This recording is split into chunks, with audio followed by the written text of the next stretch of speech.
La grieta. Qué complicado, ¿eh? ¿Y vos? ¿De qué lado de la grieta estás? Hola. Bueno, bienvenidos de nuevo a este nuevo video del banquete filosófico. El banquete filosófico es un taller de filosofía que se lleva a cabo en la ciudad de La Plata los viernes de 19 a 21 horas en el centro vasco, que queda en 14 esquinas 58. Por el momento está interrumpido por las vacaciones de verano. Vamos a retomar nuevamente en marzo o en abril. A la brevedad les voy a confirmar la fecha. Así que bueno, el tema acerca del cual voy a hablar hoy es la grieta. ¿Qué es esto de la grieta? Esta pregunta seguramente muchos que no viven en la Argentina o que no conocen mucho sobre nuestra realidad local se la estarán haciendo. La palabra grieta es una palabra muy utilizada por los medios de comunicación argentinos para hablar de la realidad social. Cosa que puede parecer raro a simple vista. Una grieta parece un artículo periodístico escrito por un geólogo o por alguien hablando de alguna catástrofe natural, pero no. La grieta de la cual se habla en la Argentina es una grieta, vamos a llamarla por el momento una grieta política. El término grieta lo introdujo, lo acuñó el periodista Jorge Lanata durante la entrega de los Martín Fierro del año 2013. Le dieron un premio y en el discurso que dio para agradecer, dijo que en la Argentina hay una grieta entre los que son kirchneristas y los que no son kirchneristas. Y que esas dos mitades, el país se habría partido en dos, esas dos mitades en las que estaría dividido el país son mitades irreconciliables, mitades que no pueden tolerarse la una a la otra, mitades que están convencidas cada una de estas dos de tener la verdad absoluta. Bueno, el término grieta no es aceptado por todos. Algunos se preguntan si realmente existe una grieta y si existe esa grieta, ¿en qué consiste? Yo sostengo que sí, que existe una grieta en la Argentina. Sin embargo, esta grieta no es un fenómeno local únicamente y va muchísimo más allá de la cuestión del kirchnerismo o el antikirchnerismo. Vamos a comenzar por la definición básica de grieta, que es lo que se entiende usualmente o lo que entendemos usualmente los argentinos al oír este término.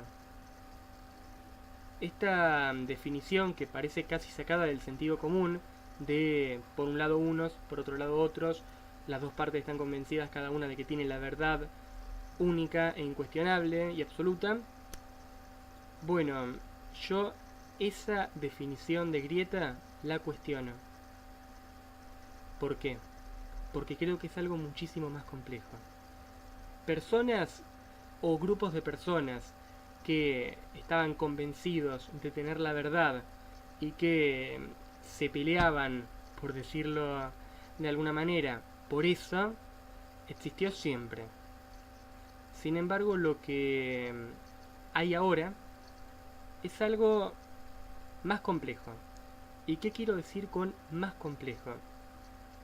Yo creo que tiene un origen filosófico y político también. Vamos por partes.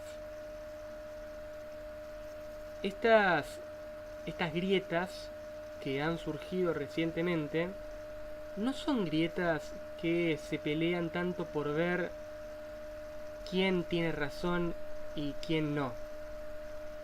Es más, incluso eso pareciera estar en un segundo plano.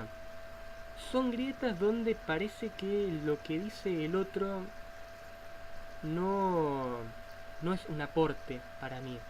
Lo que dice el otro, que estaría en el otro extremo de la grieta, no es algo que para mí tenga relevancia, algo que yo merezca tener en consideración. Pero ¿por qué es esto? ¿Es por una fe ciega en tener una verdad absoluta? No, sino que todo lo contrario. Retrocedo un poquito, rebobino, quizás estoy yendo muy rápido en la exposición, en la charla. Estas grietas actuales son grietas donde la verdad está en un segundo o en un último plano, o donde directamente no tiene importancia. ¿Por qué? Porque estamos transitando un momento histórico que filosóficamente está marcado por la posmodernidad, donde ya no se habla de verdad, sino que se habla de posverdad. Voy a dar un rodeo que creo que merece la pena sobre este tema. Un poquito ya lo hablé en el video donde traté el feminismo. Así que bueno, ahí vamos. La posverdad. En la modernidad, que es el momento histórico de la filosofía y de la historia también, que comprende entre los siglos XVII y XVIII, XIX, en la modernidad había una fe, suena paradójico decirlo así, pero vamos a cambiar el término, una confianza ciega, podríamos decir, en la ciencia. Creíamos que la ciencia era garantía de objetividad, que era garantía de progreso, y que eso iba a reducir hasta eliminar los conflictos entre los seres humanos. En el futuro viviríamos en una sociedad regida por la razón, y eso conduciría a la paz, a una paz perpetua, como la llamó Kant. La posmodernidad lo que hace es cuestionar este ideal de ciencia y el ideal de verdad y el ideal de objetividad que sustentaban a ese ideal de ciencia. ¿Vieron cuando conocemos a una persona con la que tenemos que hacer algún trámite, algún negocio, puede ser también, o cuando conocemos a una persona, cuando estamos conociendo a una pareja, puede ser también, y algo en nosotros nos dice, esta persona me está mintiendo, me está cagando? Bueno, eso, muy grosso modo, es la posmodernidad. La posmodernidad lo que nos dice es que todas nuestras formas de ver el mundo, las formas que hemos tenido los seres humanos de narrar nuestra función, nuestro papel en la historia, en tanto seres humanos, nuestra manera de narrar qué es la humanidad y cuál es el destino de la humanidad, nuestra manera de narrar también cómo sería la vida ideal para un ser humano, qué tiene que hacer un ser humano para ser feliz. Todas las formas que hemos tenido de narrar eso son relatos. Este término lo utiliza mucho Lyotard. Él utiliza el término meta-relato. ¿Por qué meta-relato? El prefijo griego meta significa más allá de los relatos. ¿Por qué Lyotard habla de metarrelatos?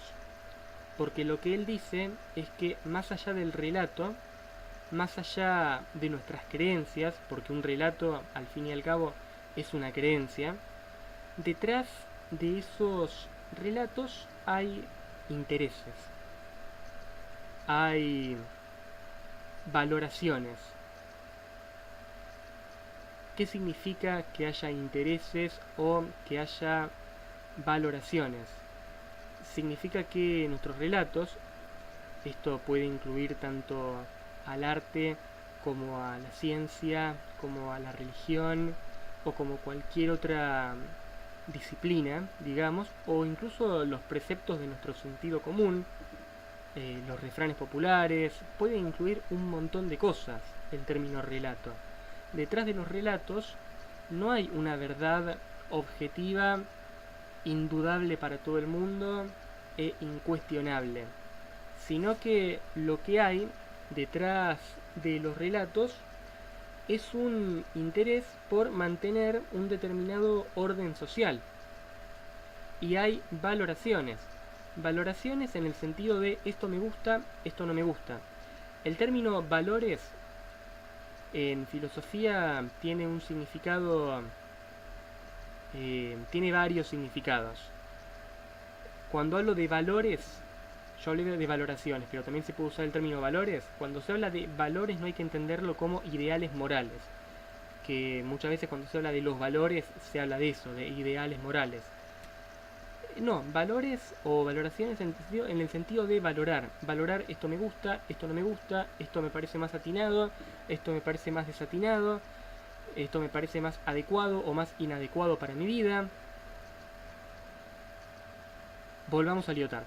Lyotard lo que nos dice es que detrás de los relatos hay valoraciones y hay intereses, hay inclinaciones y hay... También podemos pensar que hay predisposiciones. Nos sentimos más inclinados a darle crédito o a darle importancia a ciertos relatos y no a otros. Ya había un antecedente de la noción de metarrelato de Lyotard, es decir, de la noción posmoderna de relato. Ya había habido un antecedente en Marx. ¿Por qué en Marx? Porque Marx nos habla de la ideología. ¿Qué es la ideología? La ideología acá no es un conjunto de ideas, que es como lo entendemos usualmente.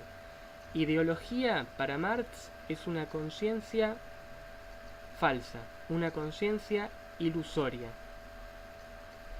Él habla del liberalismo como ideología, el liberalismo como la vertiente filosófica que sostiene que lo más importante, el derecho más importante del ser humano es primero el derecho a la vida y después el derecho a la propiedad privada. El liberalismo considera que la propiedad privada es un derecho inalienable y fundamental del individuo. El liberalismo pone el eje en el individuo y también un poco cree en ese individuo cartesiano, lo podríamos llamar, es decir, de Descartes, ese individuo autosuficiente, que se basta a sí mismo, que no le debe nada a nadie, que por sus propios méritos puede esforzarse y si quiere conseguirse rico. Esta idea lo que también se llama meritocracia, ¿no? Bueno, a ver, Marx lo que dice es que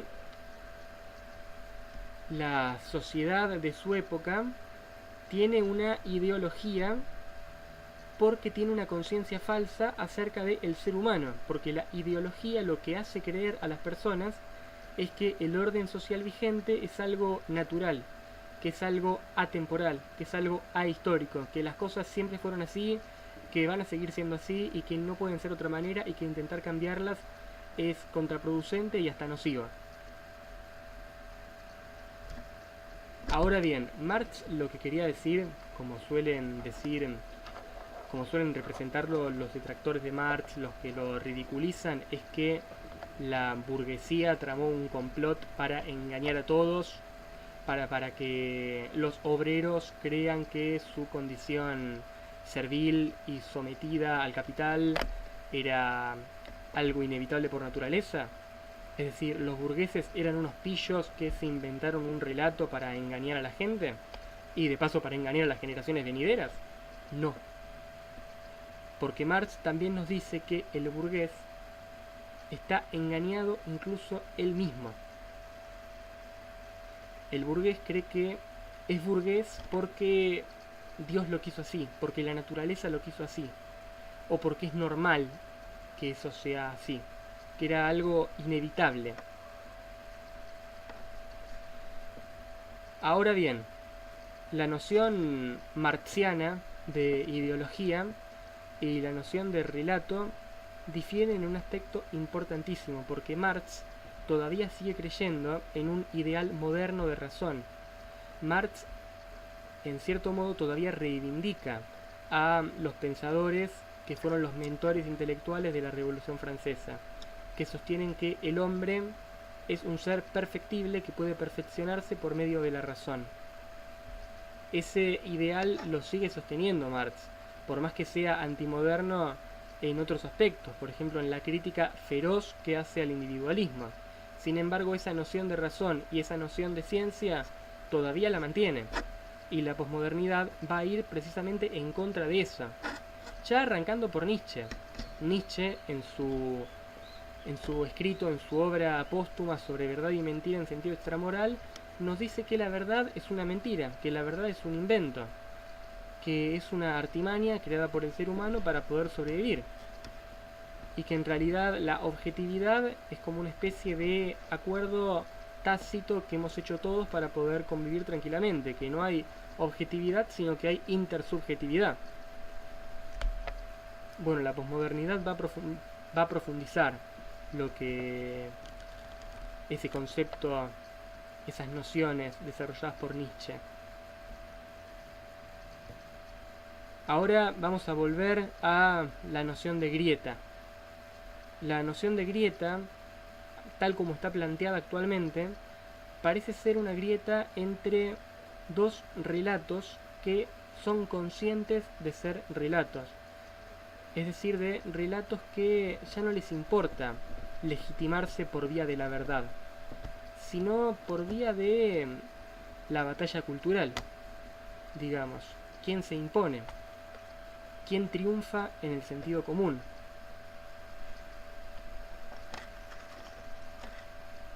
Esto es problemático. Yo creo que la posmodernidad ha hecho grandes avances y que ha puesto sobre la mesa, digamos, algo ineludible, algo fundamental, algo muy claro, que hay intereses detrás de todo lo que hacemos. Siempre es bueno tener en cuenta eso. Sin embargo, la lógica de las grietas posmodernas o las grietas de la posverdad, de la posmodernidad, esta lógica de no es una grieta a ver quién tiene la verdad, sino quién construye la verdad, quién es el que logra patentar la verdad. Esa lógica nos lleva a dilemas medio complicados, nos lleva a problemas espinosos, difíciles. Nos llevaría a afrontar que la grieta son dos miradas del mundo inconmensurables, irreconciliables. Y esto muchas veces puede hacer una consecuencia que puede derivarse de esto, es que en términos políticos la derecha acapare un poder tremendo, en parte por el cansancio y el hastío y también el estrés que suele producir esto. Los que nos consideramos de izquierda vivimos hablando acerca de los intereses, de las inclinaciones, de todo lo que está detrás de lo que consideramos legítimo, y estamos en una actitud de vigilia permanente, digamos, de tratar de filtrar a ver qué hay detrás de absolutamente todo. Esto puede producir cansancio en muchos, y luego llega la derecha con respuestas fáciles y rápidas. Llega un Donald Trump, llega un Bolsonaro, que te dicen las cosas son así, así y asá, y tenemos que recuperar los viejos valores, y basta de posmodernidad y basta de posverdad. Y es jodido eso, es jodido. Y a todos los que no somos de derecha, esas cosas nos dejan en offside. A ver, yo creo que habría que poner de nuevo las fichas en un ideal de verdad. Quizás no en una verdad absoluta. De todas maneras, el término absoluto, para el que no lo sepa, viene de ab, que significa no, y solvere, que significa suelto. Absoluto significa... en realidad estoy dando mal de etimología, me parece. Pero absoluto, etimológicamente, después les aclaro en los comentarios, en la descripción del video, absoluto significa desvinculado. Algo que no está atado. Una verdad absoluta, una verdad con esas características, es una verdad que está desvinculada de la realidad. Yo no sé hasta qué punto deberíamos regresar a una verdad absoluta. Incluso el término absoluto se ha utilizado para Dios, pero sin embargo, aún siendo yo creyente, creo que el término absoluto tiene que aplicarse con reservas para Dios, porque si no, en un Dios absoluto, tomando ese término con ese significado, nos conduce a la creencia de un Dios completamente impasible e indiferente a las vicisitudes de la historia, de la vida. Por eso hay que ser cuidadosos con el término de absoluto. Después, a ver, además de recuperar, de poner algunas fichitas, volver a apostar un poco por la noción de verdad, que es una de las nociones fundacionales de la filosofía, también habría que poner mucho acento en la intersubjetividad. A ver, si ya de por sí nos cuesta encontrar una objetividad, un suelo común desde el cual estemos todos parados, tratar de construirlo. Si la objetividad no está, bueno, armémosla. Es problemático, plantea un montón de problemas y creo que en este video estoy dejando mucho más problemas y muchas más preguntas que respuestas. Pero bueno, para eso estamos los filósofos, para pensar, pensar y pensar y no darnos nunca por satisfechos con ninguna respuesta.